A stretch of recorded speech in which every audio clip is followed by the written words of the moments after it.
Yo, what's up? Nico here. One of the best qualities that anybody can have is persistence. Persistence isn't built in the middle of a problem, though.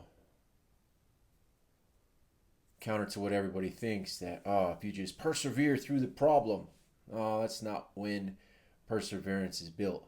It's when it's used. Perseverance is built in the process, in the continued actions that you do every day that you may or may not want to. Persistence is built during the process of becoming someone rather than the problems that that person has to deal with.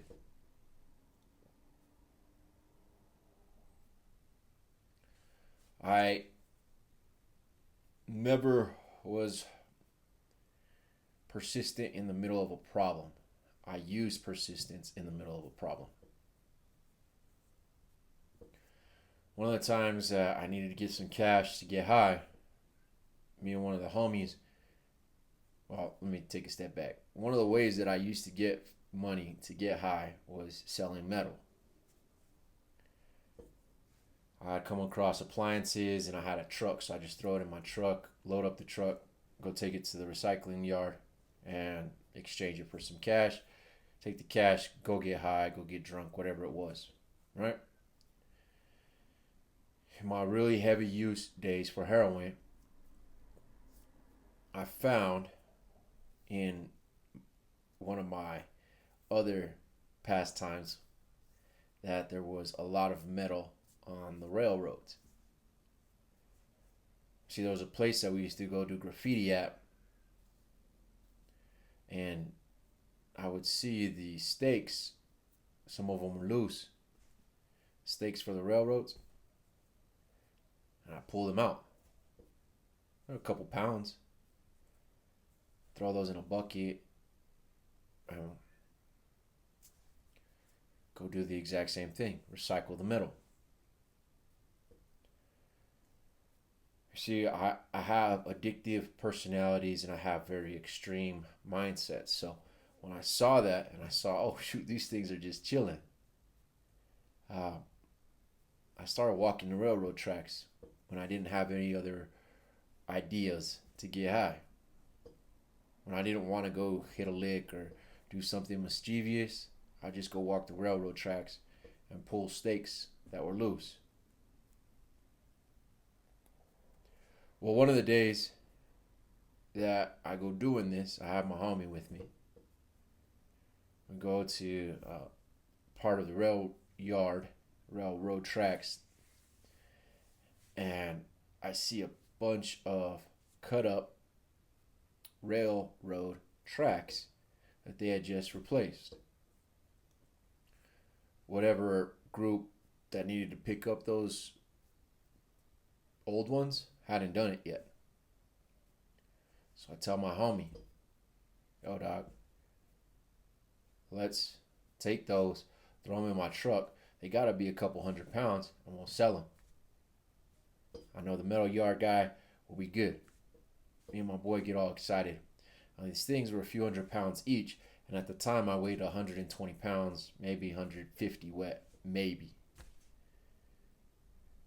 I was very tiny because I was shooting heroin.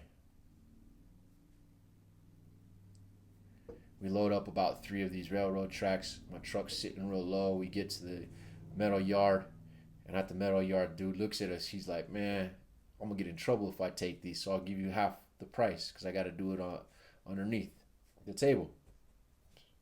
Half the price, and still have me a couple $100. So, cool, no problem.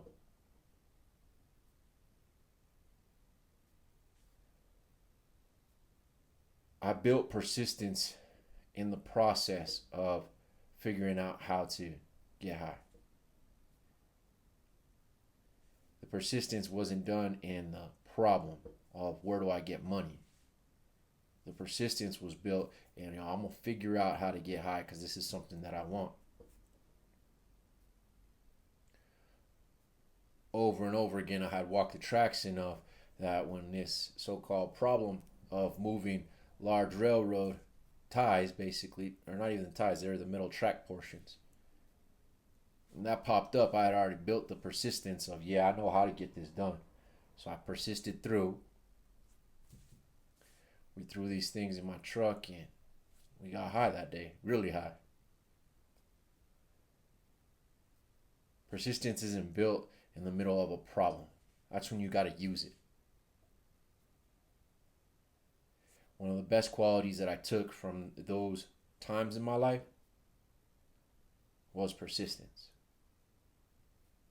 You see, a lot of individuals think that, or try to force me to, nah, nobody forced me to do anything. Sometimes people want to persistently tell me to keep quiet about my past. I can't. There's somebody out there that needs to hear it. So when I get told reasons why I shouldn't talk about my past from people around me, I just keep on persevering because I know that somebody on the other side of this screen may need to hear the story that I have so that they can have some hope and see that it can get better. You can change, you can do better today, and that you're not required to be an angel.